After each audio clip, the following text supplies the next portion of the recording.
Hey everyone! Welcome back to my travel diary! Today is our second day here in Thailand and we are on our way to Pattaya. Since family kami, so nag-rent na lang kami ng isang van para mas comfortable ang pag-tour sa mga tourist spot nila.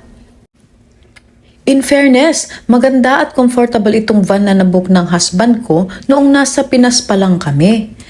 Pasyal Thailand with Pinoy Balot Travel and Transportation ang pangalan ng agency. Very obvious na Pinoy ang owner at negosyante siya sa Thailand. But our driver is a Thailander.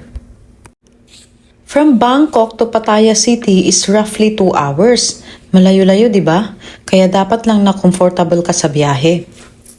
Well, dito na tayo sa ating first destination, ang kanilang Family Adventure Park.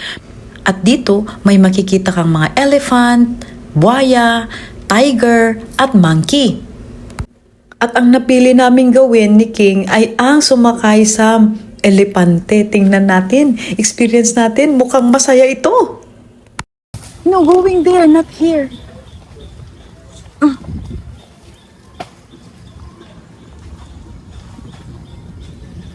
Hala, no, oh my God.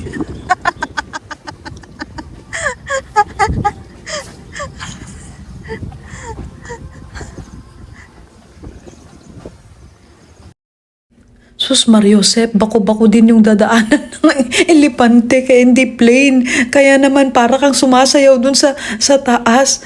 As if natatakot ako kasi baka mamaya ma-unbalance kami ni King. Mahulog kami, parang ganun. Ang tangkad-tangkad pa man din nung elepante. Nakakatakot na nakakatuwa na, oh my God, what an experience. Mainit yung panahon pero parang hindi yun ang nafe-feel ko. Ang nafe-feel ko kay baka mahulog ako. Talagang kapit kami ni King. End to end kapit kaming dalawa. Along the way, mag-enjoy ka naman kasi may makikita kang mga elepante din doon na iba. Maliliit, may mga malalaki, ganon. And then, nag-i-stop din para yung elephant kakain. Ang kinakain lang nila, mga grass na nasa paligid. Kaya punong-puno ng grass itong paligid. Mag-i-stop kami dyan tapos kakain yung mga elephant. O yun, sa time na yun, magpipicture-picture, magbi-video-video, nakikita nyo yun, ang gulo-gulo nung video ko.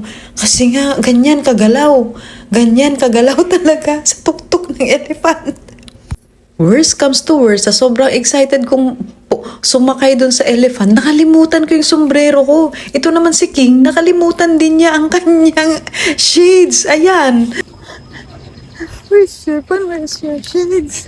Ano mo na po daw to leo ne. Uy, jomo pinya ne ne. Ano ka ba naman, King? Apa daw bye.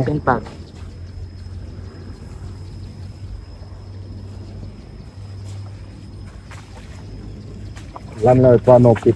Oh, jomo. I take for you, you got tip for elephant 100 baht, okay? Thôi mà.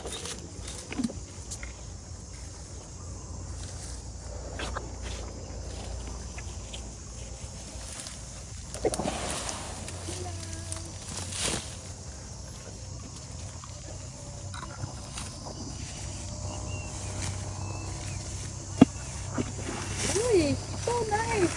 Nag-shake-shape siya. Oo. Nag-hi. Oo, hi. Nag-waving siya. Oh my God. Oo, yung mga.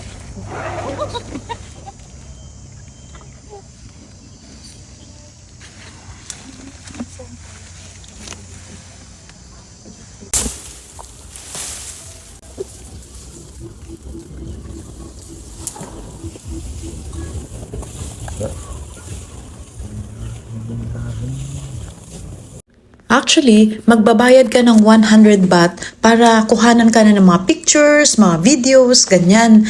Gaya ng nakita nyo kanina. Marami kaming mga pictures, tsaka isa lang naman yung video na ginawa niya, pero pictures, we have a lot.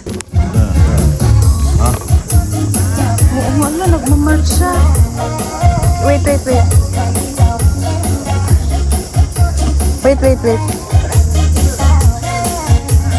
One, two. Ayay! Hala! One, two. One more. Ay! Oh my God! Very nice. Thank you.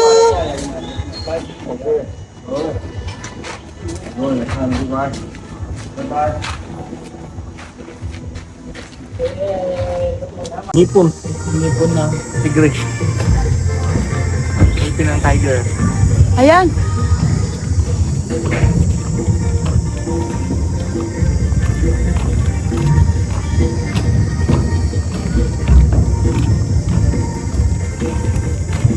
Dito naman, pwede kang magpakain ng mga tiger at pwede kang magpa-picture sa kanila. Kaso nga lang, my God, wala akong lakas ng loob para dyan.